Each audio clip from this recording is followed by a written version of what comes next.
E aí galera, tudo bem com vocês? Vamos aí para mais um giro de notícias sobre o Cruzeiro com questões importantes que têm movimentado o ambiente do nosso clube. Meu nome é Emerson Araújo, esse é o canal 6x1 e desde o início eu peço para você deixar o like no vídeo, se inscrever no canal caso ainda não seja inscrito e usar os comentários para opinar sobre cada um dos temas. Sempre lembrando que o vídeo é feito com patrocínio do OneFootball, que é o maior aplicativo sobre futebol do planeta. Nele você encontra tudo que envolve esse universo do futebol, tem notícias, estatísticas, transferências, vídeos, transmissão de alguns campeonatos como o francês e o alemão. O OneFootball é um aplicativo totalmente gratuito que está disponível tanto para Android quanto para iOS e o link para você baixá-lo está aqui na descrição do vídeo. Antes daquele tradicional giro de notícias, vamos aqui a um agradecimento a quem se tornou membro do canal 6x1 nas últimas horas, tá? Hoje vai então para Mauro Libânio de Moraes, Matheus Cardoso Abreu e Robson Lopes. Então, muito obrigado pela força. Quem quiser se tornar membro do canal, clica nesse botão Seja Membro que você vê informações, valores e tudo mais. E se você tiver aderido à categoria sócio-atleta, vai na aba Comunidade que tem uma publicação onde eu peço para você deixar o seu número de telefone ou me chamar no meu número lá que eu te coloco no nosso grupo. O Cruzeiro joga amanhã, sábado, 7 horas da noite contra o Operário lá no Paraná. A gente ainda não tem muita certeza de qual vai ser a escalação do time. Existe uma tendência aí para que o Moza repita a formação do último jogo, né? Mas ainda não dá para cravar. Certo é que a gente segue, por exemplo, sem Cáceres e Marco Antônio, porque ainda estão afastados por causa da Covid. O zagueiro Ramon falou com a imprensa e fez uma comparação interessante sobre o estilo de jogo do novo técnico Mozart. Segundo o defensor, a filosofia do novo comandante é parecida com a de Filipão, que busca não tomar gols para depois buscar o ataque. Para zagueiro, jogar com uma postura mais defensiva, mais na retranca, é sempre uma maravilha, né? Porque é um esquema que normalmente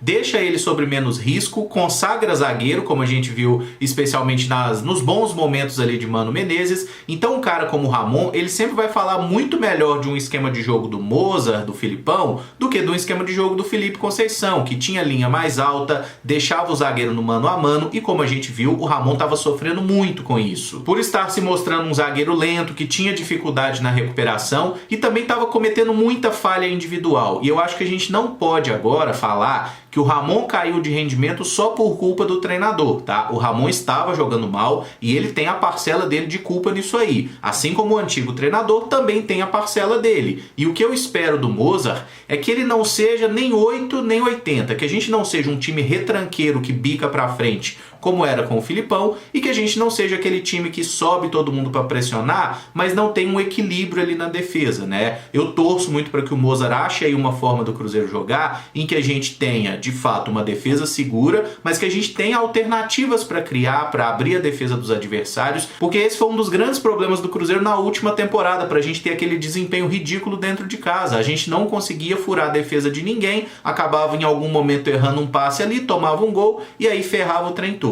Eu espero que o Mozart consiga, é claro que é difícil porque ele não está tendo muito tempo para treinar o time, mas com o tempo a gente ser um time que tem como atacar os caras sem desguarnecer totalmente a defesa. O Cruzeiro está negociando com o Tombense a contratação do atacante Keké, de 25 anos. Ele joga preferencialmente pelas pontas e, segundo a Rádio Itatiaia, viria emprestado até dezembro com opção de compra. A diretoria do Tombense confirmou as conversas adiantadas. Eu já fiz um vídeo de olheiro sobre o Keké, a questão de 2 meses atrás, né, logo depois ali que terminou o Campeonato Mineiro, e acho sim que é uma aposta interessante nesses moldes que estão sendo falados, tá? O cara vem por empréstimo, ele certamente tem um salário baixo, né, ele joga num time de Série C, ele vem por empréstimo até o final do ano. Se ele vingar, o Cruzeiro pode comprar o jogador para ele seguir no clube. Se não der certo, no final do ano acaba o empréstimo, ele volta pro Tombense e segue a vida dele. Sobre o atleta em si, o Keké é um jogador que tem boa velocidade, ele joga preferencialmente pelos lados do campo e é um jogador muito chato de ser marcado. Ele é um cara que fica pressionando o zagueiro, que corre, que vai pra cima. Eu gosto dessa característica. É claro que existe um risco nessa história, que é o fato do jogador sentir uma camisa um pouco mais pesada. Mas o Keké já rodou bastante, já jogou no Vila Nova, já jogou no Figueirense, times aí que tem também certo peso no cenário nacional. Então eu acho que ele pode, né, se encarar o Cruzeiro como uma oportunidade da vida, ele pode sim ser um jogador que vai melhorar o nosso ataque. Ele vai pelo menos dar uma alternativa a mais. Porque o Mozart, assim como o Felipe Conceição, eles têm uma coisa em comum, eles gostam de jogar com pontas, com 2 jogadores abertos ali, tá? Então, nessas circunstâncias, o Cruzeiro tendo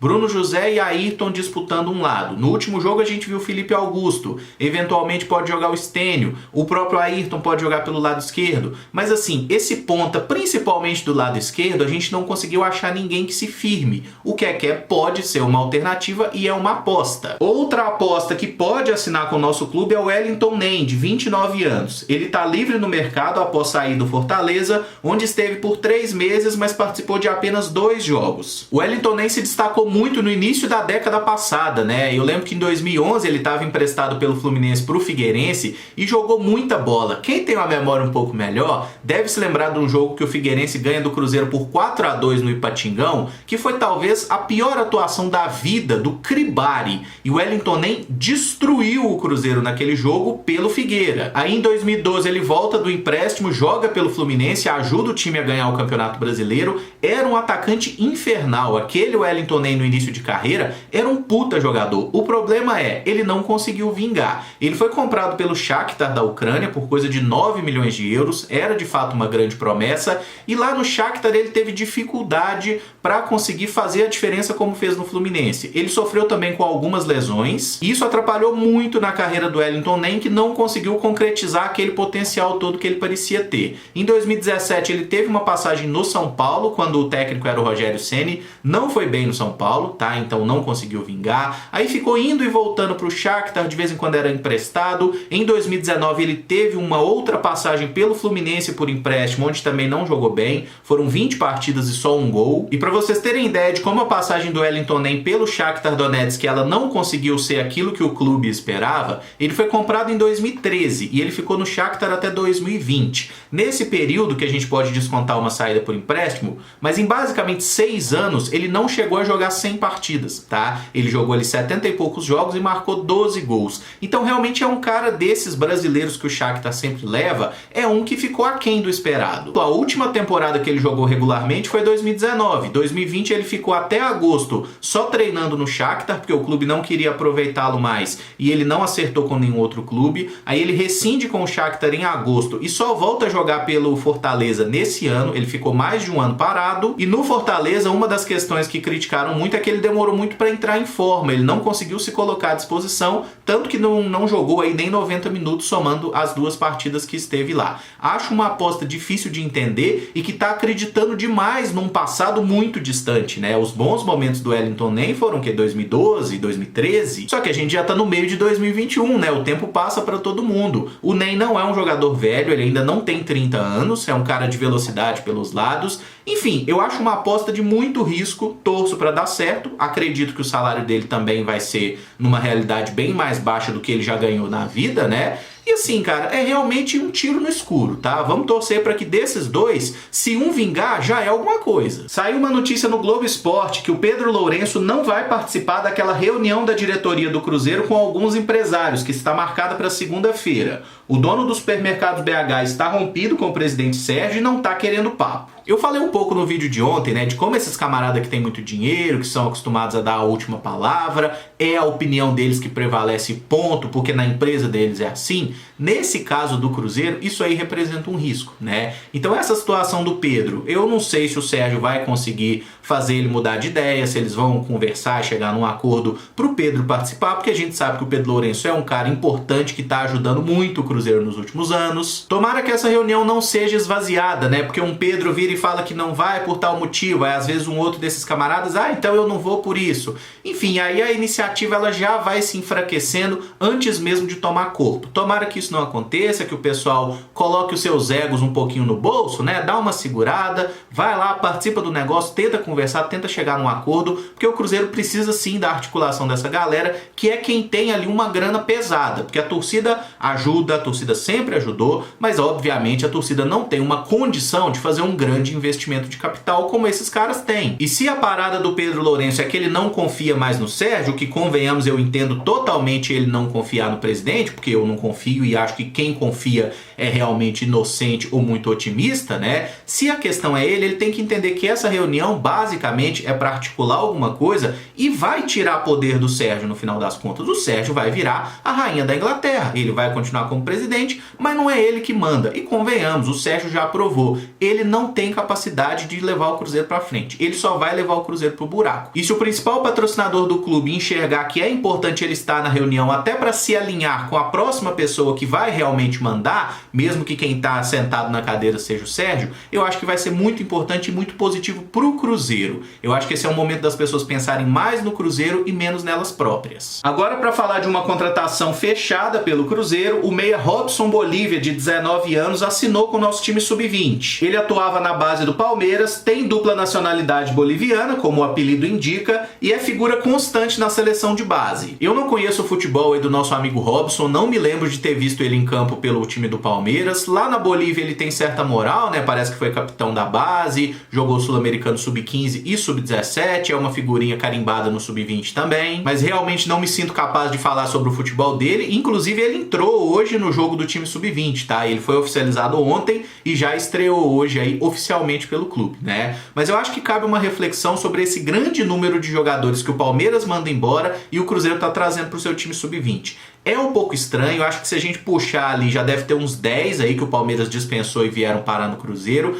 E eu acho que assim, o pessoal da base do Cruzeiro, especialmente o diretor, deveria se explicar, né? Por que todo jogador que não serve pro Palmeiras serve pro Cruzeiro? E falando sobre esse jogo do nosso Sub-20, o Cruzeiro venceu o Serranense por 5-1 pelo Campeonato Mineiro. Os nossos gols foram marcados por Riquelmo, Daniel Júnior, Queiroz e o Paulinho marcou 2 vezes. O jogo não teve transmissão, então não dá pra gente saber como é que foi, mas o time sub-20 do Cruzeiro tá ganhando esses jogos aí com muita tranquilidade, né? É claro que os times do interior mineiro não têm o maior nível técnico competitivo, então é até esperado que o Cruzeiro ganhe facilmente, mas é sempre bom a gente ganhar de goleada do que ficar sofrendo contra times do interior, né? O que vale pro Campeonato Mineiro profissional, vale pro sub-20 também. O Daniel Júnior, que faz um dos gols, é um menino que tá muito bem e é um dos casos de jogador que foi dispensado pelo Palmeiras e veio pra cá. O Paulinho, que fez 2 gols, é aquele que veio do São Paulo, né, que era ali um Vinícius Popó do São Paulo, metia muito gol na base, acabou não tendo muitas chances por lá, veio pro Cruzeiro, fez aí seus primeiros gols pelo clube. Enfim, vamos esperar começar aí o Campeonato Brasileiro Sub-20 pra gente poder de fato assistir os jogos, né, e ter uma opinião mais concreta sobre os garotos. Já a categoria inferior, Sub-17, joga nesse sábado, 3 horas da tarde, contra o Ceará fora de casa. Essa partida vai ter transmissão pela internet através da CBF TV e é possibilidade do Cruzeiro subir na tabela e se fixar no G4, já que o Ceará é o lanterna do grupo. E para fechar, nosso time feminino joga a vida no domingo contra o Bahia no Sesc Venda Nova, pela penúltima rodada do Brasileiro. O jogo é 5 horas da tarde, também tem transmissão da CBF TV e as cabulosas precisam desesperadamente da vitória para sair da zona de rebaixamento. Se o Cruzeiro ganhar do lanterna e virtualmente rebaixar o time baiano, provavelmente ultrapassaremos Botafogo e Minas Brasília, que tem jogos muito difíceis na rodada contra Santos e Corinthians, respectivamente. Tudo leva a crer que ganhando a gente sai do Z4 e aí vai ficar tudo para a última rodada, né? Convenhamos que a campanha do Cruzeiro até agora é uma porcaria, são só 2 vitórias em 13 jogos